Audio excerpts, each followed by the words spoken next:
सीता से विदा लेकर जब हनुमान चले तो वे सोचने लगे कि जानकी का पता तो मैंने लगा लिया, उनको रामचंद्र जी का संदेश देने के अतिरिक्त उनसे भी राघव के लिए संदेश प्राप्त कर लिया।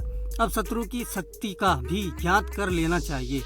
राक्षसों के प्रति साम दान और भेद नीति अपनाने से लाभ नहीं होगा, अतः मुझे यह दंड नीति अपनाने के लिए अपने पराक्रम का प्रदर्शन करना ही उचित जान पड़ता है। ऐसा सोचकर उन्होंने अशोक वाटिका को विध्वंस करने का विचार किया, जो रावण को अत्यंत प्रिय थी। उन्होंने विचार किया, जब वह अपनी प्रिय वाटिका को उजड़ने का समाचार सुनेगा तो अवश्य क्रोध होकर अपने वीर सैनिकों को मुझे पकड़ने या मारने के लिए भेजेगा। यह विचार आते ही वे वाटिका के सुंदर वृक्षों को तोड़ने तथा उखाड़ने, जलाशयों को मथने और पर्वत शिखरों को चूर चूर करने लगे। थोड़ी ही देर में वाटिका ऐसे जान पड़ने लगी मानो वह दावानल से झुलस गई हो। सुंदर सरोवरों के मणिमय स्फटिक घाटों टूटकर मलबे में परिवर्तित हो गए। वाटिका में बनी अट्टालिकाएं भी उनके विध्वंसक हाथों से ना बच सकी। इस प्रकार उन्होंने अशोक वाटिका को शोक वाटिका बना दिया। सब पक्षी घोंसलों से निकलकर आकाश में मंडराने लगे। जो राक्षसियां रात भर सीता पर पहरा देते देते सो गई थीं, वे भी अब इस शोर को सुनकर जाग गईं और उन्होंने चकित होकर अशोक वाटिका की दुर्दशा को देखा। वे दौड़ी हुई रावण के पास जाकर बोली, हे राजन, अशोक वाटिका में एक भयंकर वानर घुस आया है। उसने सब वृक्षों को तोड़कर तहस नहस कर दिया है। सरोवर के घाटों तथा अट्टालिकाओं को भी तोड़कर कूड़े का ढेर बना दिया है। जब हमने उसे भगाने का प्रयत्न किया तो वह हमारे ऊपर झपट पड़ा। बड़ी कठिनाई से हम प्राण बचाकर आपके पास तक पहुंच पाए हैं।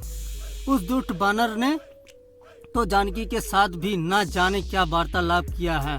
हमें उससे बहुत भय लगता है, कहीं वह सीता को भी जान से ना मार डाले।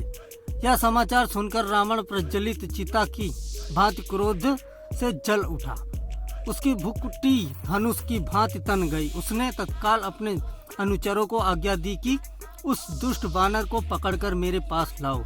रावण की आज्ञा मिलते ही 80,000 राक्षस नाना प्रकार के अस्त्र शस्त्र और लोहे की श्रृंखला लेकर उस उत्पाती बानर को पकड़ने के लिए चल पड़े। विचित्र गदाओं, परिधों आदि से युक्त वे वेगवान राक्षस अशोक वाटिका के द्वार पर खड़े हुए वानरवीर हनुमान जी पर चारों ओर से इस प्रकार झपटे मानो पतंगे आग पर टूट पड़े हों। तब पर्वत के समान विशाल शरीर वाले तेजस्वी हनुमान ने उच्च स्वर में घोषणा की, महाबली श्री राम तथा लक्ष्मण की जय हो। श्री राम के द्वारा सुरक्षित राजा सुग्रीव की भी जय हो। मैं महापराक्रमी कौशल नरेश श्री रामचंद्र जी का दास हूँ। मेरा नाम हनुमान है। मैं वायु का पुत्र, शत्रुओं का संहार करने वाला हूँ। तुम मेरे पराक्रम का सामना नहीं कर सकते। मैं लंकापुरी को तहस नहस कर डालूंगा। राक्षसों ने उन्हें चारों ओर से घेर लिया और उन पर बरसे भाले तथा पत्थर फेंकने लगे। यह देखकर क्रोध हो हनुमान ने कुछ की लातों घूसों से पिटाई की और कुछ को अपने नाखूनों तथा दांतों से चीर डाला। बड़े बड़े योद्धा इस मार की ताव न लाकर छत-बित होकर भूमि पर गिर पड़े। जो अधिक साहसी थे वे प्राणों का मोह त्याग कर हनुमान पर टूट पड़े। तभी उन्होंने एक छलांग लगाई और तोरण द्वार के एक लोहे की छड़ निकाल ली। फिर उस छड़ से उन्होंने वह मार काट मचाई कि बहुत से योद्धा तो वहीं खेत रह गए और शेष प्राण बचाकर वहां से भागकर रावण के पास पहुंचे। जब रावण ने इन राक्षसों की ऐसी दशा देखी तो उसका क्रोध और भड़क उठा। उसने प्रहस्त के पुत्र जम्बूबाली को बुलाकर कहा, हे वीर, तुम जाकर उस बानर को पकड़ के ले आओ। यदि वह जीवित न पकड़ा जा सके तो उसे मार डालो। मुझे तुम्हारे बल पर पूरा विश्वास है कि तुम इस कार्य को भली भांति कर सकते हो।